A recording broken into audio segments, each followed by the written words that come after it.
Graça e paz aos irmãos. Convido a todos a abrirem suas Bíblias no livro de Deuteronômio. Leremos o capítulo 6, versos de 4 a 9. Livro de Deuteronômio, capítulo 6. Leremos dos versos 4 até o verso de número 9.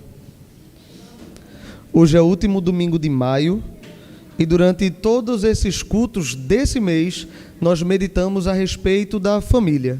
Várias pregações foram feitas em cima desse tema, aprendemos bastante e hoje é o último domingo que iremos tratar ainda dentro da temática mensal. Deuteronômio capítulo 6, versos de 4 a 9. Eu convido aqueles que encontraram a fazerem comigo a leitura em pé. Vamos juntos ler a palavra de Deus em pé. A partir do verso 4, o texto diz assim: Ouve, Israel, o Senhor nosso Deus é o único Senhor. Amarás, pois, o Senhor teu Deus de todo o teu coração, de toda a tua alma e de toda a tua força. Estas palavras que hoje te ordeno estarão no teu coração.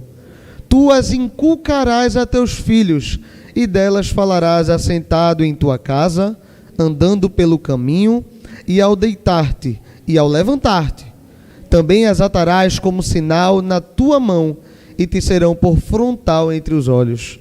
E as escreverás nos umbrais da tua casa e nas tuas portas. Vamos curvar nossas cabeças e juntos fazermos uma oração.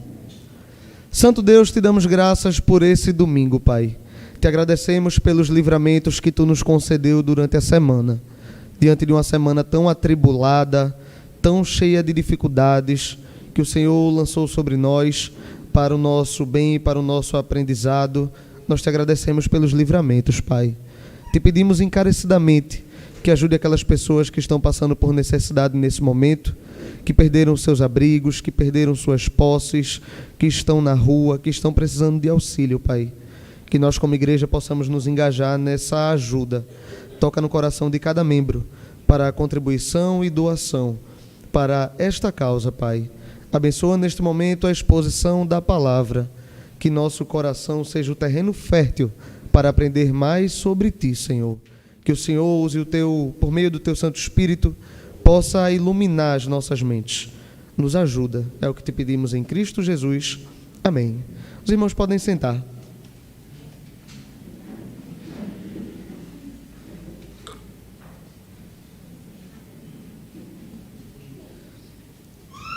Como é de conhecimento de muitos de nós, uma das maiores nações do mundo hoje é os Estados Unidos da América. Os Estados Unidos eles foram colonizados principalmente pelos ingleses. E durante essa colonização, muitos dos protestantes da Inglaterra migraram para os Estados Unidos, levando consigo a fé protestante, evangélica e reformada. Igrejas foram fundadas naquele país e muitas pessoas se converteram ao protestantismo por meio de muitos missionários que lá chegaram. Passaram-se as décadas e a igreja que lá foi fundada foi crescendo. Ela crescia em número, em quantidade, mas não necessariamente em espiritualidade.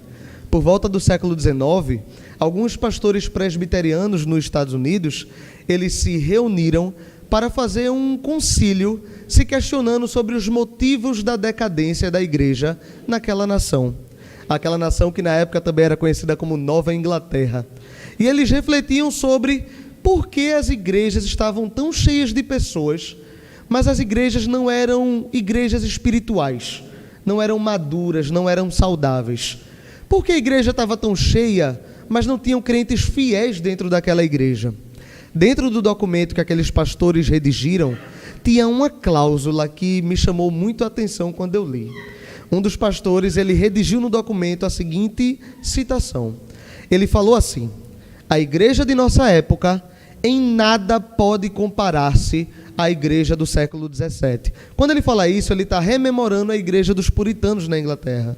Ele diz: a nossa igreja em nada pode trazer à mente, à memória da igreja do século XVII. Principalmente quando falamos de dois aspectos: da guarda e culto aos domingos e do ensino nos cultos domésticos. Somos extremamente desleixados, aqui eu já estou usando uma paráfrase, com esses pontos, e esse é um dos grandes motivos da decadência da igreja. Já no século XIX, um concílio se reunia e dizia que a decadência da igreja vinha da falta de culto, seja ele público, seja ele doméstico. Os pastores daquela época, eles notaram que a falta de devoção familiar estava trazendo imaturidade e queda para a igreja como um todo. Perceba que cada família dentro da igreja, ela se enquadra como uma pequena célula dentro de um grande organismo que é a comunidade. Entretanto, um problema da devoção em uma pequena célula, ela acarretou em grande doença para o organismo como um todo. Se pudéssemos pensar de maneira fisiológica, é uma doença muito semelhante a uma das que mais matam no mundo hoje, que é a doença do câncer. Se você sabe como essa doença funciona, de maneira bem simples, algumas células elas têm mutação, essas células começam a se proliferar e crescer, e essas células mutadas, que crescem em grande número, começam a acarretar problemas em tecidos, em sistemas, em órgãos e até formar os tumores. Não é diferente com as famílias dentro da igreja.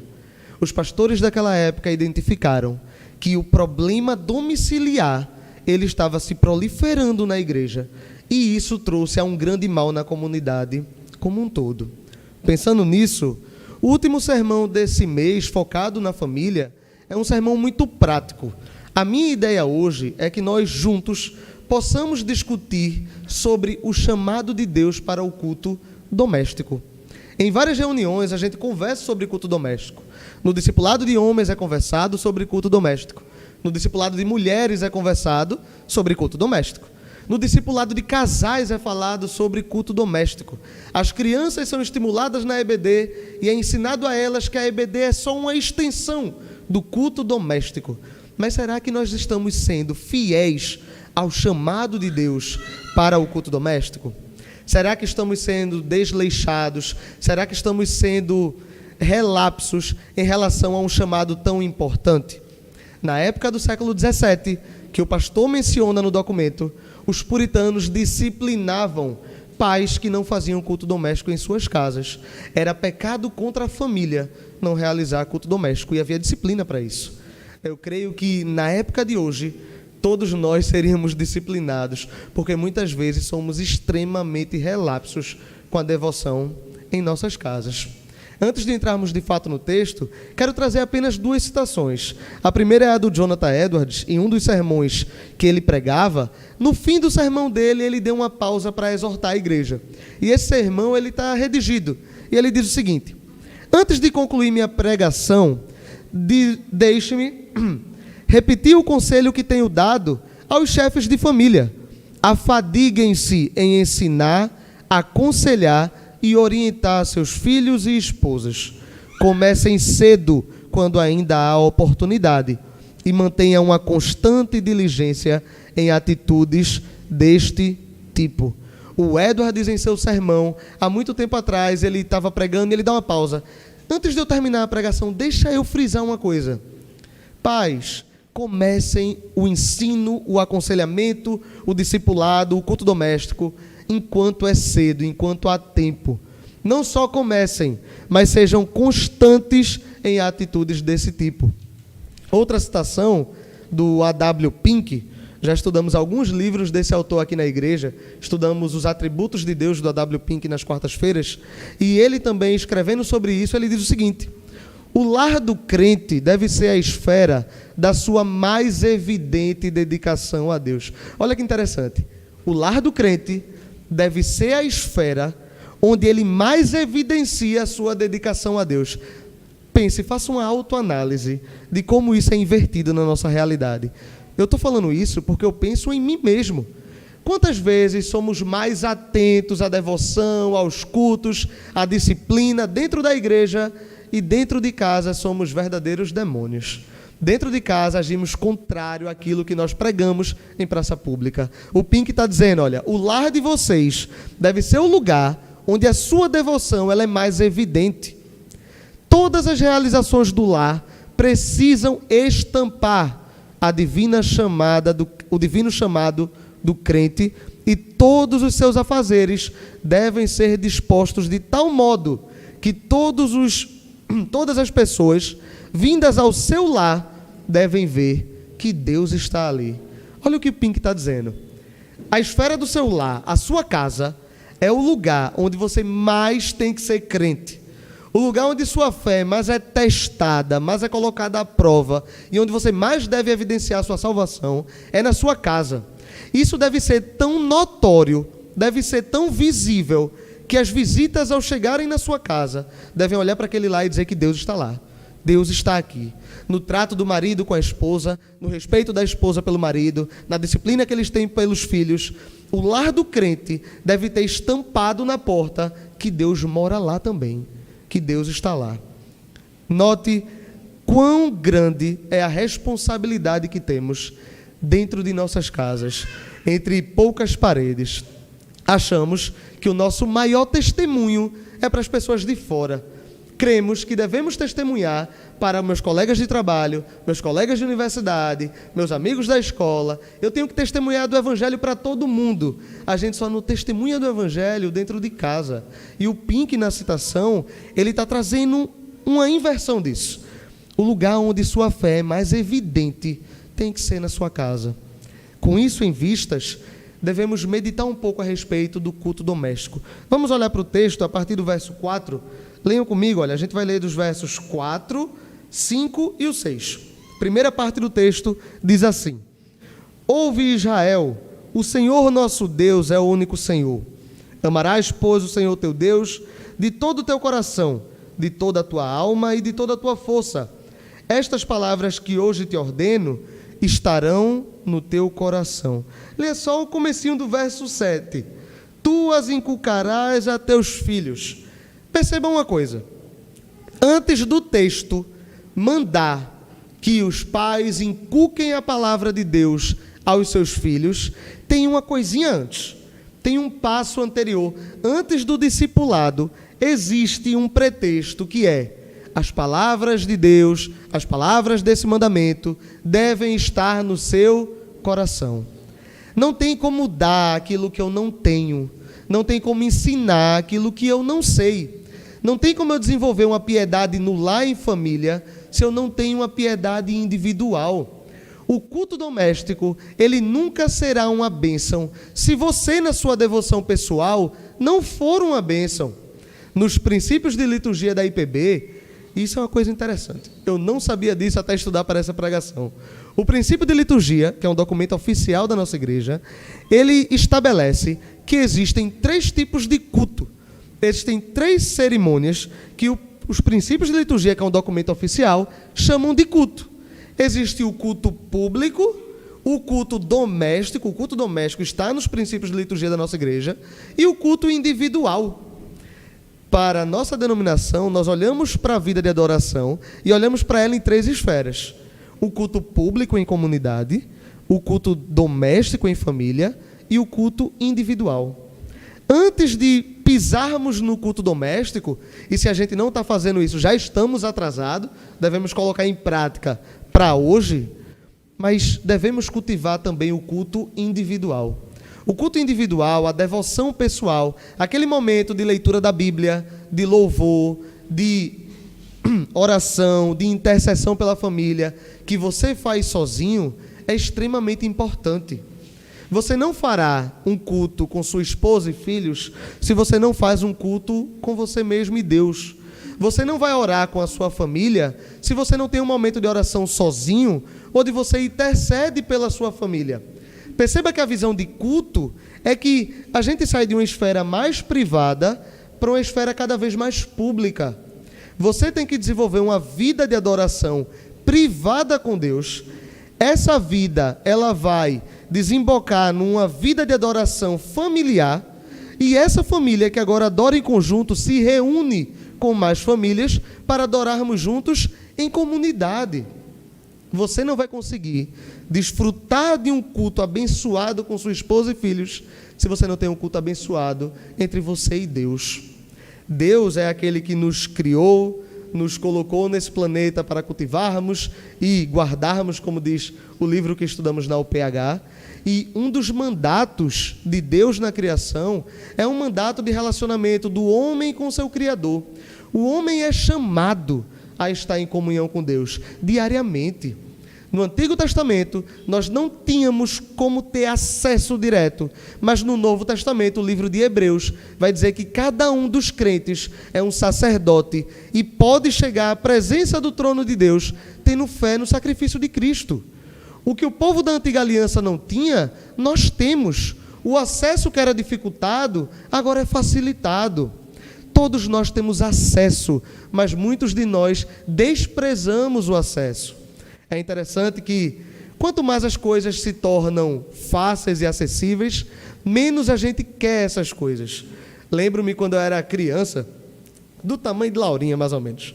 Aí eu estava na escola e não tinha muito essa questão de internet. Internet era um artigo de luxo.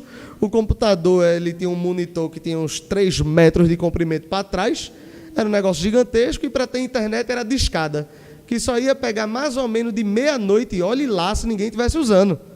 Aí vendiam as enciclopédias nas escolas. Passava o representante, olha, essa enciclopédia tem todos os assuntos. E a gente nem gostava de estudar. Mas a gente olhava a enciclopédia e dizia, eu tenho que ter isso daí. Manhã, eu preciso da enciclopédia por uma bagatela de 5 salários mínimos. Não é nada demais, é só pelo conhecimento. Era uma coisa que a gente nem gostava de estudar. Mas era difícil de ter. E a gente queria ter aquilo, porque era muito difícil de ter. Hoje em dia, você consegue saber qualquer coisa a uma distância temporal de segundos. Você abre seu celular e bota no Google, você sabe a cura do câncer. Você descobre tudo no seu celular, tudo. A gente está conversando e tem uma dúvida sobre um tema, você bota no Google, está lá, a resposta é essa. É acessível. Mas as pessoas desprezam, elas não ligam. As crianças que queriam a enciclopédia de antigamente, hoje não estão nem aí para estudar e usar o Google como ferramenta de estudos. Note que não tínhamos esse acesso direto a Deus. Na Antiga Aliança, o relacionamento era diferente, mas na Nova Aliança, somos chamados para uma vida de devoção diária e particular. E mesmo assim, nós não fazemos, nós não cultivamos, nós deixamos de lado e nós pecamos contra Deus. Note que antes de inculcar aos seus filhos as palavras da lei, o texto diz, estas palavras que hoje te ordeno estarão no teu coração. Se as palavras não estão no seu coração, as palavras não serão ministradas no culto doméstico, elas não entrarão no coração dos seus filhos, elas não chegarão ao coração da sua esposa e sua família não vai adorar de maneira saudável no culto público. Inicialmente, antes da gente pensar em culto doméstico, que é o nosso tema de hoje, voltemos à devoção privada. Voltemos à devoção individual. Há quanto tempo nós não fazemos isso? É uma pergunta meramente retórica e eu fico sofrendo para me responder isso também na minha cabeça.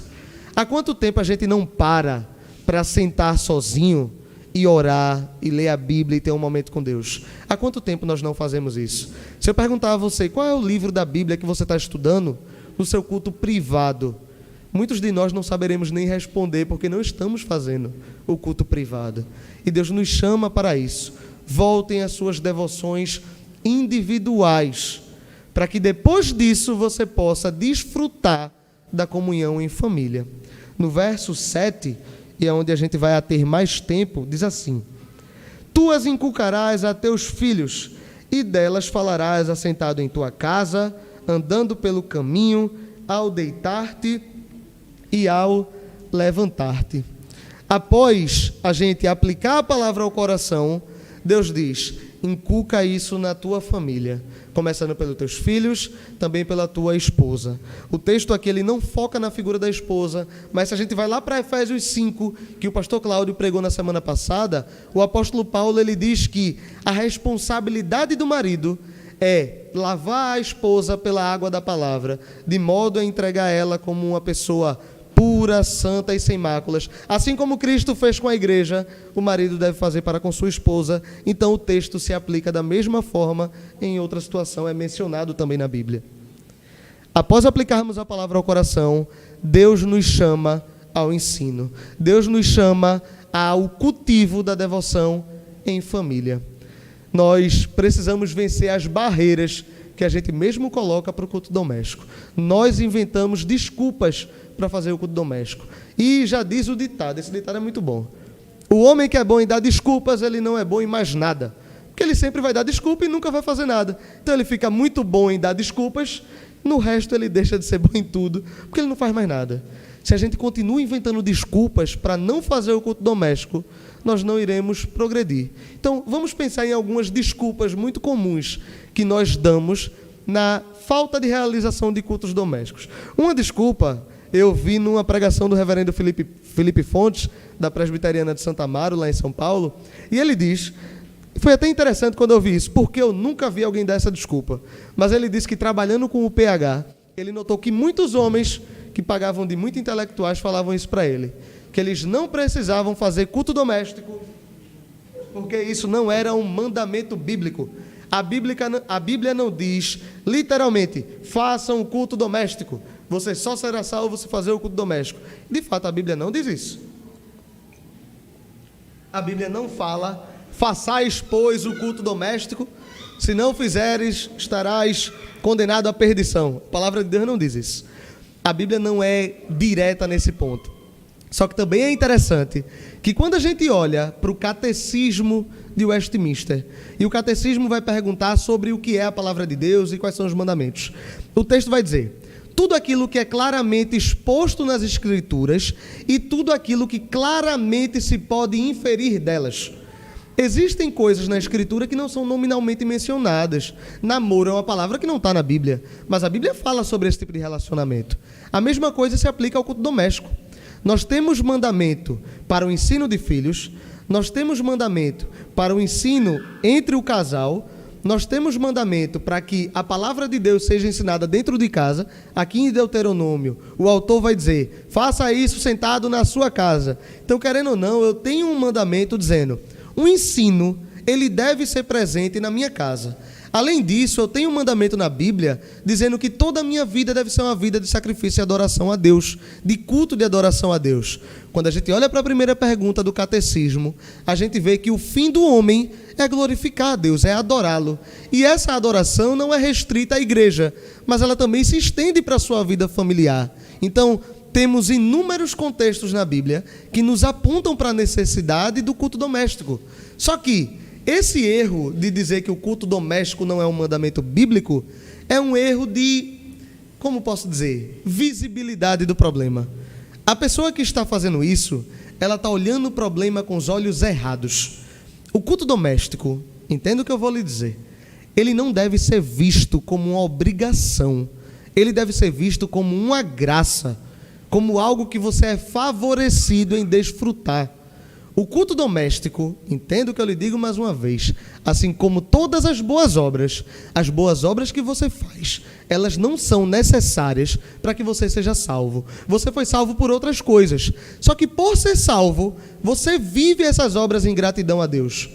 Nós não fazemos culto doméstico para sermos salvos, nós fazemos culto doméstico porque Deus salvou as nossas famílias, nos tirou do império das trevas e nos colocou no reino da sua luz. Ele nos tirou do campo de batalha inimigo e nos colocou em sua mesa. E agora nós podemos cultuar a Deus até dentro de nossas casas. Isso não é um peso, isso é uma alegria, isso é uma graça. Nós deveríamos estar celebrando os cultos em casa com sorrisos de orelha a orelha. Quão grande alegria é termos uma família que está disposta a sentar à mesa e ouvir a palavra de Deus. O culto doméstico não deve ser visto como um peso, ele deve ser visto como um momento de comunhão e de felicidade da família. A família se junta para aprender a palavra de Deus, para adorar a Deus e para cultivar a comunhão entre eles. Perceba que a desculpa de o culto doméstico não ser bíblico é uma desculpa extremamente falha. Uma segunda desculpa, e essa aqui é muito comum. A segunda é a mais comum. Eu digo isso porque é a que eu mais uso. Nos meus pecados domésticos de às vezes não querer fazer, essa é a desculpa que João mais utiliza. Eu não tenho tempo. Está muito corrido, eu tive que dar 12 aulas num dia. Como é que eu vou fazer um culto doméstico se eu não tenho tempo? Acho que todo mundo já falou isso aqui. Atire a primeira pedra ao homem que nunca falou que não tem tempo para fazer um culto doméstico naquele dia. Quando eu pensei nisso, minha mente de exata já fez uma continha. Todos concordamos que um culto doméstico de 20 minutos, ele é um culto bom. 20 minutos? É uma bênção. Um culto doméstico de 20 minutos está uma bênção, está ótimo.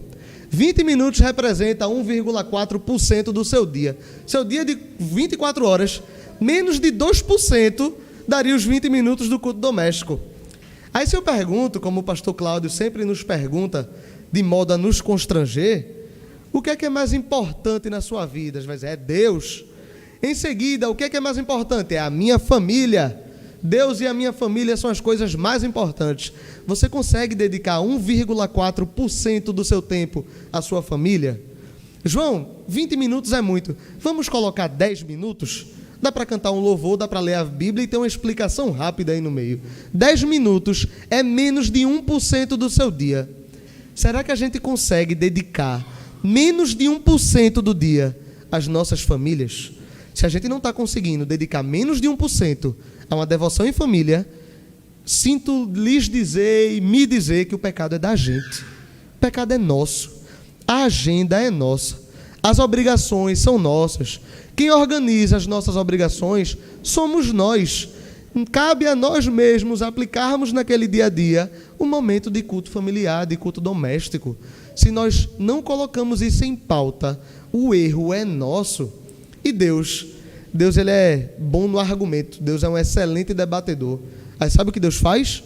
A gente sempre diz que não tem tempo, porque a gente trabalha muito. A gente está na rua, está na correria. Como eu falo com o Júnior, estou no corre. Não consigo parar para fazer um culto doméstico. Aí Deus fez o quê? Toma aí 2 anos em casa, de lockdown. Tu está trabalhando? Tá não, está em casa, trancafiado. Quantas vezes a gente fez culto doméstico no período de pandemia? Que a gente estava em casa todos os dias estávamos em casa. Tínhamos tempo para fazer o culto doméstico e mesmo assim nós não fizemos, porque o problema não é tempo. O problema é que a gente é pecador e não faz. Devemos atentar para isso. O culto doméstico ele deve ser um hábito e a instalação de novos hábitos é sempre difícil. Não é fácil eu chegar, digamos que você está numa vida sedentária e você diz, a partir de amanhã acordarei às 4h30 da manhã, vou para a academia, vou fazer dieta. Você não vai fazer, porque não é assim que acontece. É um processo.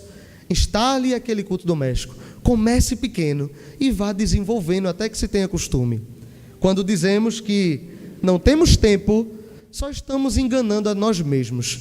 Nós temos tempo sim. Nós temos. A gente só está dando desculpa. Não dá para a gente deixar a nossa família largada de mão por não ter menos de 1% do tempo do dia para dedicar a ela. Uma terceira desculpa que nós podemos dar é que, mas João, eu não tenho habilidade para ensinar. No culto doméstico eu vou ter que pegar a Bíblia e explicar o texto. Eu não tenho habilidade de ensino. Eu não tenho habilidade para isso. Eu não sou muito bom com as palavras. O culto doméstico, ele não é uma aula do seminário. O culto doméstico. Ele não é uma aula do doutorado em teologia lá no seminário de Westminster. Não é isso. O culto doméstico, ele é uma coisa muito prática. Às vezes, a gente deixa o culto doméstico de lado por pensar que ele é mais complexo do que ele realmente é. E o culto doméstico é uma coisa mais simples. É um momento de louvor, um momento de oração, a leitura da Bíblia e uma pequena aplicação da palavra. A gente não precisa ser o Augustus Nicodemos para ensinar nas nossas casas. Nós não precisamos ter um pós-doutorado em teologia para instalar o culto doméstico em nossa família. Entretanto, temos muitos recursos para fazermos um culto doméstico muito bom. Você está a um clique de descobrir os melhores comentários e pregadores para qualquer livro que você imaginar. João, eu vou estudar Filipenses com a minha família. Você consegue 200 comentários de Filipenses, 15 pregações em um clique na internet. O que lhe custa botar uma pregação no ouvido enquanto trabalha e aprender o texto para ensinar no culto doméstico? Perceba que não existem desculpas para nós não fazermos, exceto em casos extremamente atípicos. João, eu estou de cama, não consigo falar lá 24 horas por dia. É um caso atípico. Fale com sua esposa para ela fazer com as crianças e não deixar de ter o culto doméstico. Mas note, em 99,9% dos casos, nós estamos travando o culto doméstico de nossas casas. Precisamos, primeiro, vencer essa desculpa, vencer essas barreiras e começar. Você olha e pensa, ok, eu entendi. Eu não vou dar mais desculpas,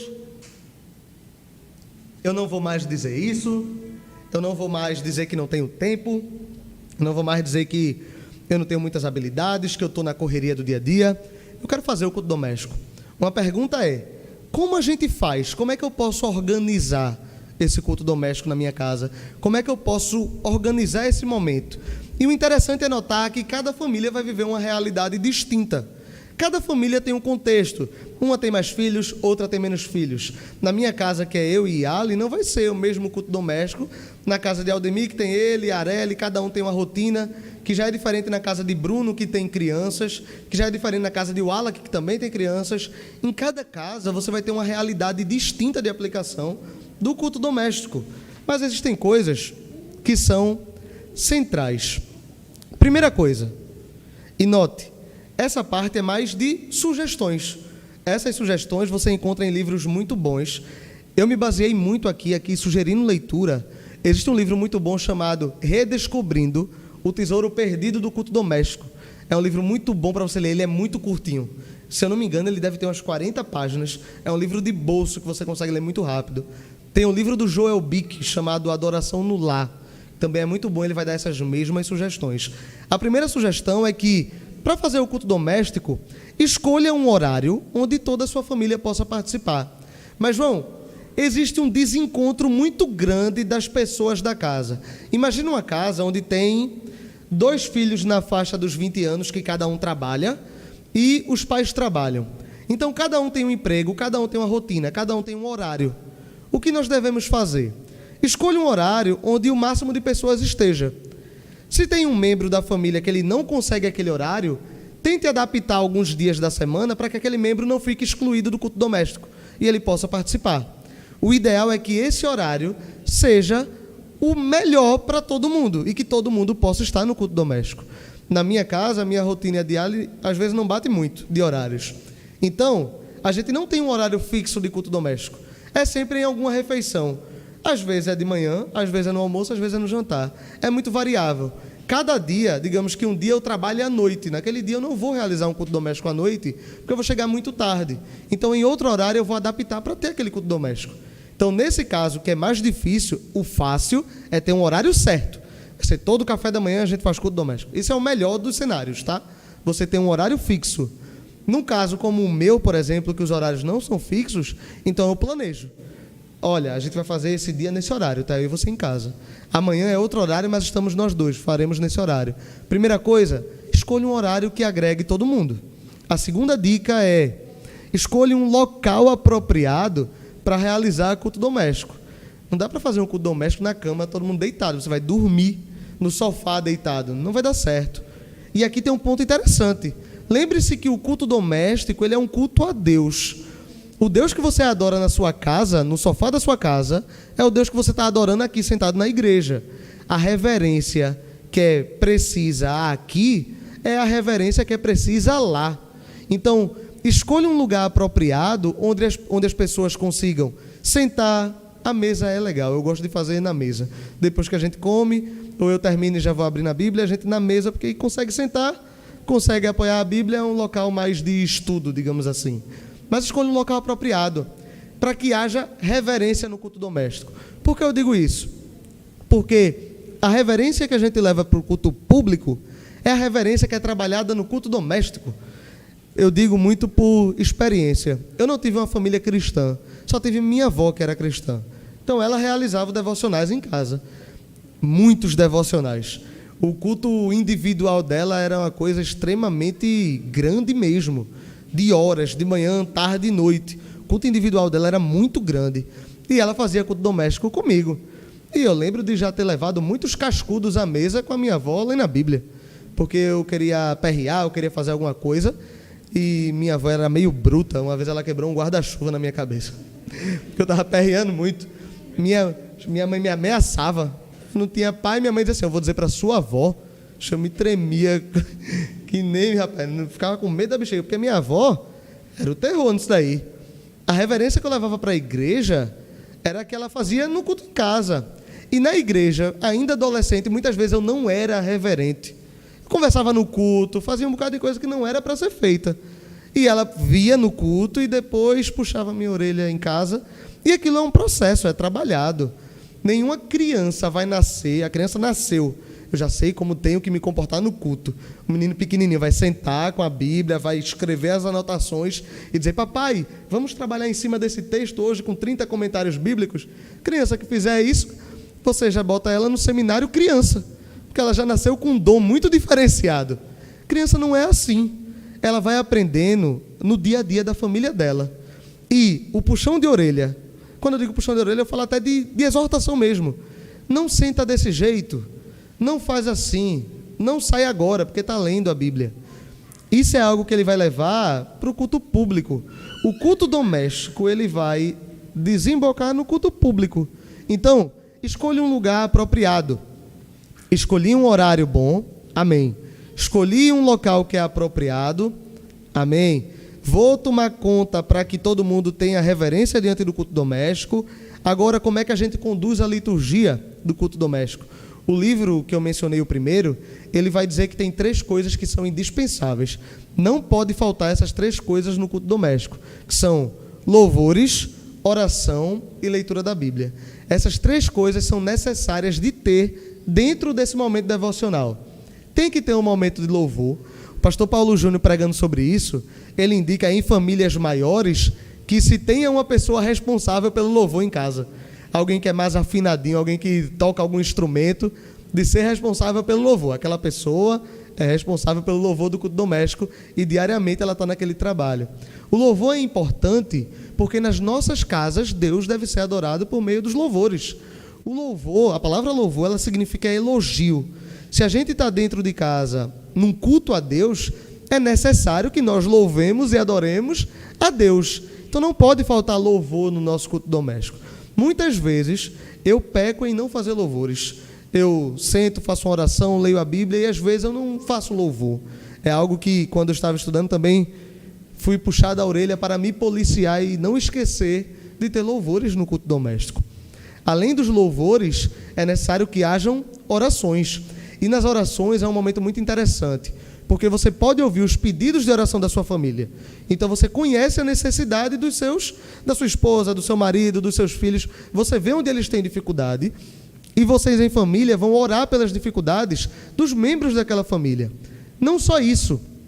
Na oração, você chama a sua família a orar pelo problema dos outros também. Então, minha família pode orar pela família do pastor Maia, do pastor Cláudio, de Júnior, de Aldemir, de Wallace, de Bruno, de irmã Ana, de irmã Kilza, de Domingos, de Cauã. A gente pode juntar de Lins, de todo mundo. A gente pode juntar todo mundo e fazer uma grande rede de oração diariamente. Imagina, diariamente. Se a gente tiver 10 famílias aqui, ó, e cada um ora pelo outro, diariamente tem 9 famílias orando pela sua vida para que tudo dê certo. E a gente sabe que a oração do justo, ela pode muito em seus efeitos. Perceba que você vai doutrinar sua família a ser uma família de intercessão, de oração. Vocês vão criar um costume de oração. E oração é uma coisa que é difícil. Você não começa orando 10 horas, é muito difícil orar. Então, olha, no culto doméstico é onde você vai estar treinando as pessoas a orarem.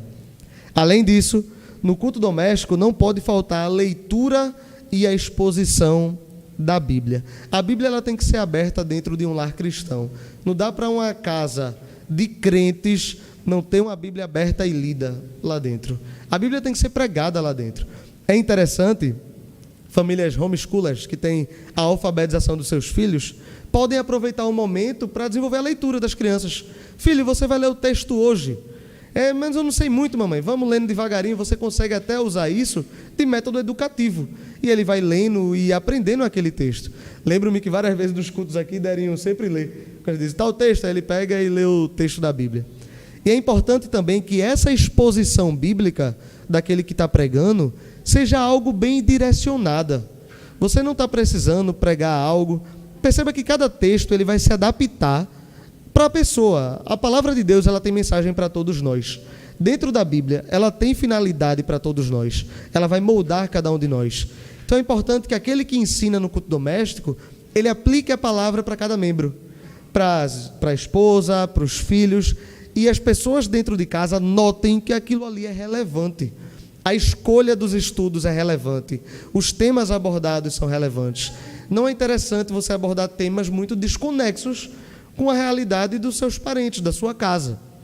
É até interessante que a escolha seja feita, às vezes, em conjunto. A esposa diz: amor, quero estudar tal livro, vamos estudar juntos? Vamos, você vai e estuda aquele livro. Na outra sugestão, você já escolhe outro. Lembro-me que a primeira vez ela queria estudar Eclesiastes. Aí estudamos Eclesiastes. Aí acabou, disse: vamos estudar Filipenses. E eu tinha propósitos por trás de estudar Filipenses. Aí, vamos estudar Filipenses. Porque você nota problemas que existem, que aquela palavra pode ser útil dentro da sua casa. Não pode faltar essa exposição no seu culto doméstico. Tem que ter louvores, tem que ter oração, tem que ter leitura e exposição da Bíblia. Quanto tempo o culto doméstico deve durar? Depende do seu contexto. Com crianças muito pequenas, um culto de 10 minutos é um grande desafio. Você sentar 10 minutos na mesa, um menino pequeno agitado, é muito complicado de fazer. Um culto doméstico de 10 minutos com a criança pequena é uma grande vitória, mas é um bom começo. A gente começar 10 minutos, 20, 30, não é ideal que um culto doméstico tenha 1h30. É algo fora da normalidade, não é o ideal. Se por acaso a família gosta desse modelo, que se faça, é algo adaptável. Dentro da sua realidade, perceba quanto tempo é ideal a duração, para que os membros não se percam, nem fiquem entediados durante o culto doméstico. Que seja algo objetivo, simples, mas celestial, algo abençoado, que de fato as pessoas dali sintam que Deus é presente.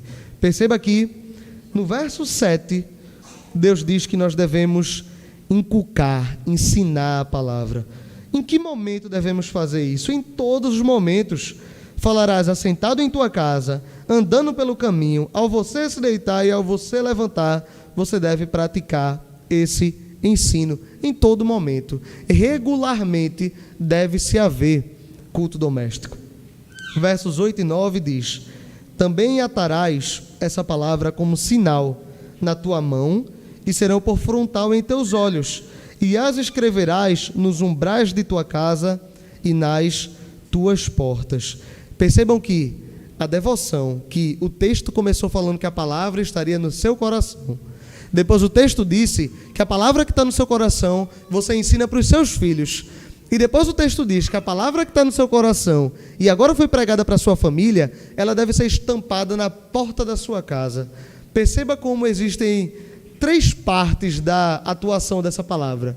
Uma parte individual, uma parte familiar e uma aplicação pública. Os membros da família devem cultivar um culto individual, uma devoção particular. Isso vai resultar num bom culto doméstico e familiar. Isso vai resultar numa exposição pública de uma vida devocional. O culto público, que é o que celebramos agora, ele é só o resultado de um longo processo. O nosso culto público não será nada se os nossos cultos individuais estiverem apagados. Se o culto de cada um individualmente estiver apagado aqui na igreja, o nosso culto não será nada. Seremos um conjunto de pessoas escutando uma palestra. Se o nosso culto individual ele é cultivado, se as famílias estão em culto doméstico, o nosso culto público será uma bênção. Porque isso se torna resultado.